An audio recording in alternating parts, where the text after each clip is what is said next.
Edson Jr. Barboza is known for many things, and one is quick twitch, right?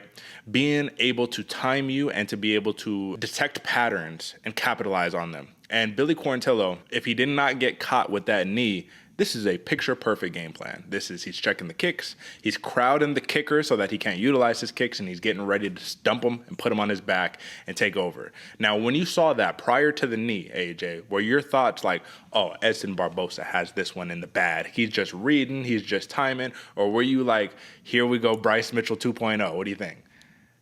I was thinking Bryce Mitchell 2.0, Derek. I was a little worried, especially because Billy Q was controlling the pressure and pace going forward. It looked like Barboza sure was able to read and see what was going on, but you're right. Billy Q had him crowded. He wasn't able to have that kind of pop on his shots, and unfortunately, Barboza was really good at reading patterns. So that's how he got this knockout right here. But I was a little stressed, to be honest with you, Derek. Yeah, it was picture perfect, man. It was I don't know a better word to use or better phrase to describe it. This is honestly crazy because for a lot of fighters, this would be the top of their highlight reel.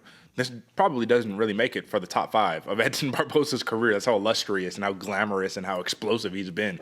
But I will say, I love the game plan of Billy Quarantillo. I thought everything was going fantastic. My only problem was he kept punching into the takedown entry, and he did it like 3 times in a row.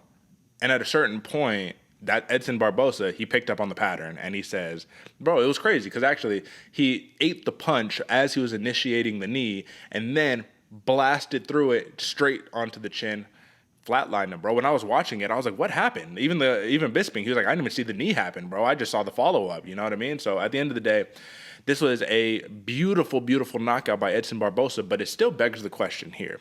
I felt like this was one of those moments, and you tell me if I'm wrong. I felt like this was one of those moments where if that KO didn't happen, we were going to see the game plan that was expected. We were going to see Father Time catch up with the Edson Barboza, who is dangerous in open space, but still has that hole in his game of put him on his back, and it's going to be a long night. What do you think?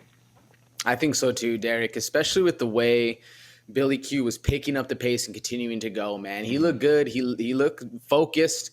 Unfortunately, you eat a knee, you go to bed. It is what happens. And it's rough because I don't see Barboza growing much from this win. I think we're just going to keep seeing the same thing as much as he wants to say in this fight, but I do think we're going to see a lot of growth come from Billy Q in this one, which I'm excited to see going forward. So Edson Barboza ranked number 14. Clearly, you don't really move up in the rankings from here, but you do have to imagine there's some fight.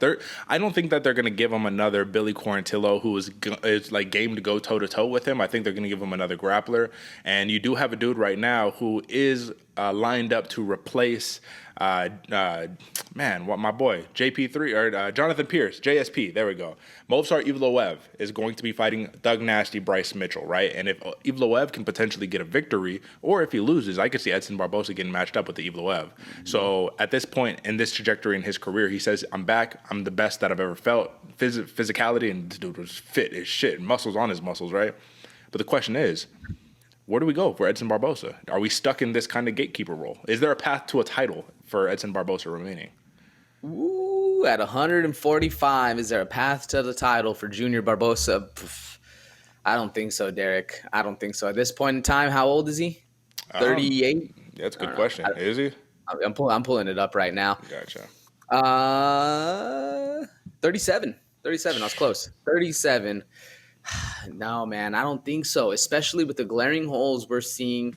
Sure, they didn't come to fruition last night, but what we've seen with Bryce Mitchell and like you're talking about the Movsar Evloev and a lot of these top competitors at the 145-pound class, they can all strike and they can all wrestle. I think we're going to see Barboza just relegated to that, not necessarily gatekeeper, not necessarily newcomer fighter kind of stance, but we're going to see some names being thrown to Edson Barboza that's still going to make him, a highlight fighter like he is, but that's kind of about it for me. What do you think? Yeah, no, I'd have to agree with you. I just don't see the path, especially when the guys at the top is Volkanovski, it's Holloway, Yair Rodriguez, you know what I mean, Korean Zombie, Josh Emmett, all these guys. It's just tough. You got a lot of dudes who could take you down, man, and smash you in that. Not Holloway, but you know how it goes. All right, listen, big win by Junior Edson Barboza, and this is one of those moments where you do have to say, we always say fairy tales don't exist in mixed martial arts, but this was one of those moments where you're like, man, does it not feel good to have the old dog rise up and get the job done?